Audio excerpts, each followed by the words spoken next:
তোমরা ভাবছো যে আজকে আমি ইউটিউবটা ছেড়ে দিই, অনেক সময় নষ্ট হয়ে যাচ্ছে।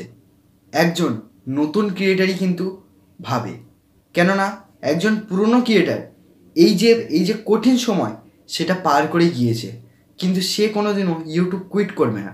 কুইট করবে কারা? নতুন ক্রিয়েটাররা।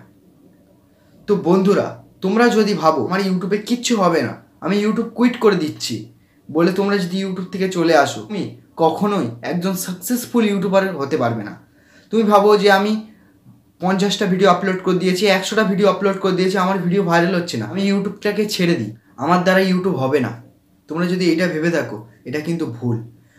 অনেক বড় বড় ক্রিয়েটার যারা আজ সফল ইউটিউবার হয়ে গিয়েছে, তারা কিন্তু প্রথম থেকেই যে তাদের একটা ভিডিওতে ভাইরাল হয়ে গেছে এমন কিন্তু নয়। তুমি যে প্রসেসে এগোচ্ছ, ওরাও সেই প্রসেসে গিয়েছে এবং ওরা কি করেছে? কনসিস্টেন্সিভাবে কাজ করেছে। আর তোমরা কি ভাবছো? না, আমার ভিডিও আপলোড করছি, আমার ভাইরাল হচ্ছে না, আমার ভিডিও ভিউজ আসছে না, ব্যাস আমি ইউটিউব ছেড়ে দিই। কিন্তু না, ইউটিউব তুমি একবার ছেড়ে দিলে তুমি কি পস্তাবে।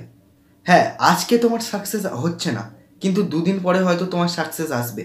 হয়তো তোমার 100টা ভিডিওতে তোমার ভিডিও ভাইরাল হচ্ছে না, হয়তো তোমার 300 নম্বর ভিডিওটা ভাইরাল হয়ে যেতে পারে। ইউটিউবে সবারই সাকসেস হবে, কিন্তু কারো দেরিতে হয়, কারো তাড়াতাড়ি হয়।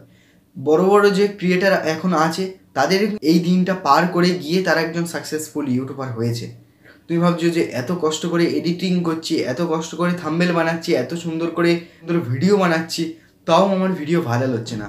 প্রথম কারোরই ভিডিও ভাইরাল হয় না। তুমি যে ক্রিয়েটারকে দেখো, তুমি তার প্রথম ভিডিও দেখবে আর এখনকার ভিডিও দেখবে, তার কাছে কিন্তু কিছুই ছিল না। সে শুরু করেছে, আস্তে আস্তে তার চ্যানেল গ্রো হয়েছে এবং সেটা কিন্তু 1 মাসের মধ্যে হয়ে গিয়েছে এরকম নয়, তার হয়তো বছর লেগে গিয়েছে কি 2 বছর লেগে গিয়েছে, তারপর সে একজন সাকসেসফুল ইউটিউবার হতে পেরেছে।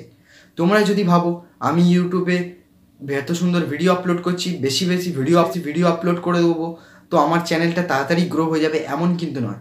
তোমার যখন গ্রো হওয়ার তখন হবে।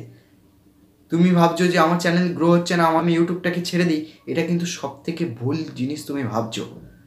হ্যাঁ, আজকে তোমার চ্যানেল গ্রো হচ্ছে না, দুদিন পরে তোমার চ্যানেল গ্রো হবে। যদি সবাই ভাবতো যে 15টা ভিডিও আপলোড করে কি 100টা ভিডিও আপলোড করে কি 300টা ভিডিও আপলোড করে আমি ছেড়ে দেবো, আমার ইউটিউব আমার দ্বারা হবে না, এতে বেকার টাইম নষ্ট হচ্ছে, যদি সবাই ভাবতো, কেউ এতদিনও একজনও বড় ইউটিউবার হতে পারতো না। তারা কি করেছে? তারা কনসিস্টেন্সিভাবে কাজ করে গেছে। তো তোমাদেরকে কি করতে হবে? কনসিস্টেন্সিভাবে কাজ করতে হবে, তবেই কিন্তু তুমি একদিন ইউটিউবে সাকসেসফুল হবে। তো তোমরা কখনো ইউটিউবকে কুইট করবে না।